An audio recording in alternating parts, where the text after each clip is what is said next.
It is with shame and sorrow and deep regret for the things we have done that I stand here today and say, we were wrong, we apologize, I am sorry, we are sorry. Since I was a kid some 20 years ago, Vancouver, Canada has had the seemingly racist name Hongcouver, due in part to its ubiquitous Chinatown and large Asian community. The Vancouver suburb of Richmond has a majority Chinese population, with an immigrant population higher than 60%. As of the 2016 census, 76% of Richmond residents are classified as visible minority. Although Richmond is some of the most expensive real estate in the world and is known for its luxury cars and foreign money, it also has some of the highest poverty rates in the nation. Since many wealthy immigrants earn no Canadian income, they can be eligible for social benefits from a multi-million-dollar home. Vancouver and Toronto, Canada, like London, England, have become a majority foreign-born population. Other Canadian cities, like Montreal, Calgary, and Ottawa, trail close behind. In fact, Ontario takes nearly 50% of all immigrants to Canada, with the city of Toronto taking in 1/3 of all immigrants to Canada. As a rough estimate, half of the 6 million people living in Toronto were born outside Canada. Small towns have not been untouched by these problems either. As detailed in a previous video, Canada has an immigration issue larger than any European country and growing more quickly. Although Canada is less than half the population of the United Kingdom, we take in more refugees not proportionately, but total. Canada has always had a relatively high influx of immigrants, but this off-cited platitude ignores the nature of the immigration issue. The above graph shows the ethnic origin of Canadian immigrants through the last 150 years of history. The blue is broadly European, with the deep blue being immigration from the UK and the black being immigration from the US. Unlike immigrants of today, the US and UK share a cultural, lingual, and historic connection to Canada. The US and UK are still significant sources of immigrants. However, as those countries have likewise diversified, so has the emigrating population. The Asian population of Canada now rivals the Hispanic population of the USA in terms of ethnic makeup of the nation. Asians in Canada have come to outnumber Aboriginal people at a rate of 3-to-1. Indeed, putting aside the cultural and ethnic differences between native groups, which are in fact a diaspora scattered over an area literally the size of Europe, or that each of the multitudinous tribes are in theory nations, immigrants from China alone have come to outnumber this combined diaspora, and immigrants from India rapidly approach a similar representation of the population. The indigenous cultures have long been a fundamental aspect of Canadian identity. Can that importance be maintained when Aboriginal people are a minority among minorities? If you would locate them upon a map, you would find Nanook and his followers along the east coast of Hudson Bay. Here, less than 300 Ativamuts roam over a hunting ground almost as large as England. Through all this area where Nanook goes, his family goes with him. The main work of every day is the search for food. Somewhere he will have a permanent camp, but an Eskimo must often make his home where he finds himself when the day's search is ended. Where is Nanook's family? Well, lying before him is Ali, son of Nanook, and pride of his life.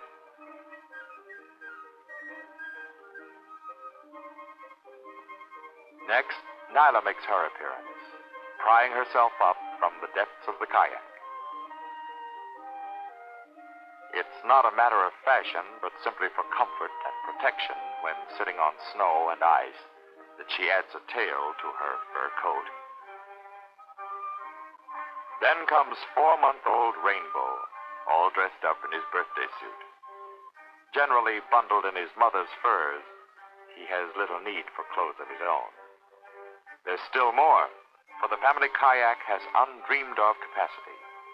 This is Kanayu, sister to Nyla.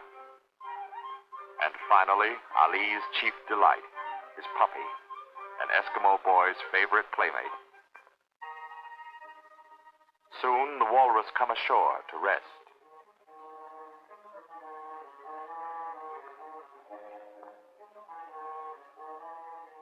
This is the moment the hunters have been waiting for.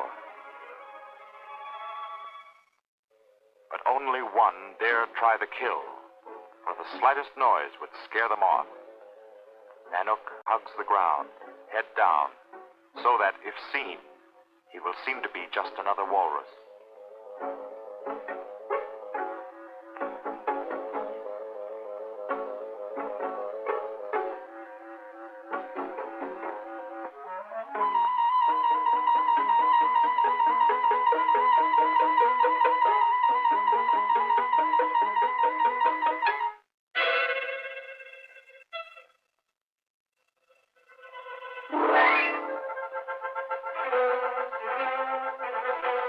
No tug of war ever for higher stakes than this. The prize to the victor is literally life itself. Yet such are the stakes for Nanook and his kind a score of times in every year.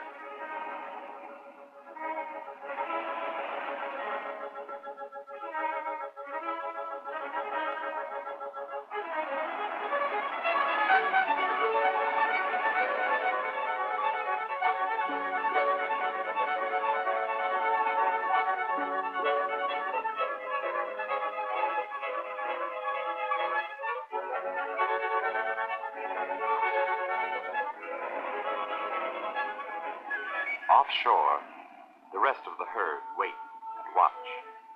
For among both man and beast, there is the instinctive urge to help a wounded comrade.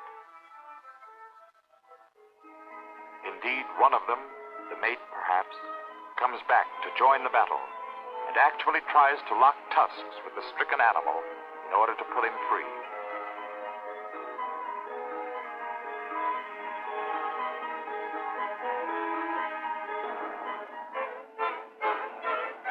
But at the end, the strength of hungry men is not to be denied. I've been fretting over these numbers and what they mean for our future ever since I saw the Stats Canada projection for roughly 15 to 20 years from now. Canada has currently passed 20% foreign-born and is approaching 1/4 foreign-born as a per capita population total. Stats Canada expects 1/3 of Canadians to be foreign-born by 2036. Consider then Canada's sizable population of second-generation immigrants, the higher birth rate among immigrants, and the future second-generation immigrants born to the current first generation. Inside of the space of the next 20 to 30 years, the majority of Canadian citizens will be either first or second-generation immigrants. This ethnic replacement took merely a generation and a half. Population replacement has never happened so rapidly, not even when Europeans colonized this new world. Yet the conditions which led to this state are not being slowed, they're being sped up. The situation hasn't even hit its peak yet. Take into account Canada's aging white population. While I can't find specific information regarding the average age of Caucasian Canadians, they are, on average, significantly older than immigrant populations. The average age in Canada is 42. While I lack the specific data, the average age for Caucasians must be slightly higher than this figure, since the average age for our immigrant population is somewhere around 28. But even then, we're not done. The cumulative effects of a lower median age and a higher birth rate among immigrants will soon become much larger and more noticeable. as a demographic snowball effect happens. Birth rates and immigration figures are not the only factors in population growth. If there are two cultures, and one on average has 3 children at age 20, and the other also has 3 children, however, they have their children at age 30. After 20 years, the first culture has 3 children. After 40 years, they have 9 children. After 60 years, they have 27 children. Meanwhile, after 60 years, the culture which is having children at 30 has only produced 9 children to the other culture's 27. Although they have the same number of children per capita, they in practice produce exponentially fewer children. In effect, cultures which wait longer to have children produce only a fraction of the same number of offspring over multiple generations. But my bleak predictions haven't even factored in these compounding effects.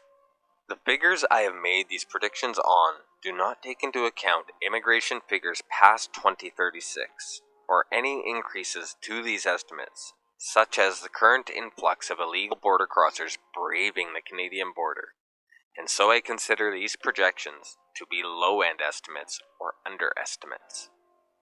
Given only the future immigration statistics already planned by Stats Canada, trends which are almost irreversible, Canadians can expect to have a population which is a majority first and second generation immigrant by 2040, and a majority Asian population sometime around 2050.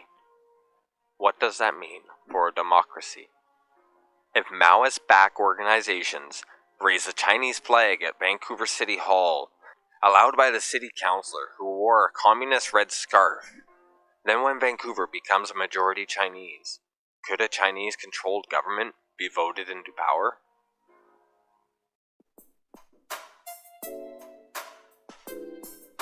He died early, like, what's his face? Lenin? So, yeah. Communist? No, he was the Nationalist Party. And then after he died... Why is it named after him?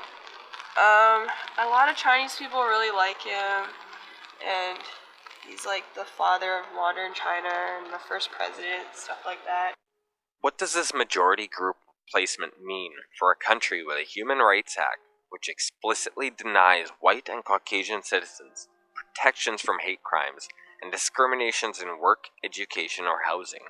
What politician will dare attack the Human Rights Act and the employment equity laws under it? At both federal levels and individually in each province, these laws make mandatory preferential hiring and admissions for Asians, despite overrepresentation and better financial standing. Sweden is not your canary in the coal mine. It's Canada, where Westerners will first become foreigners in their own lands.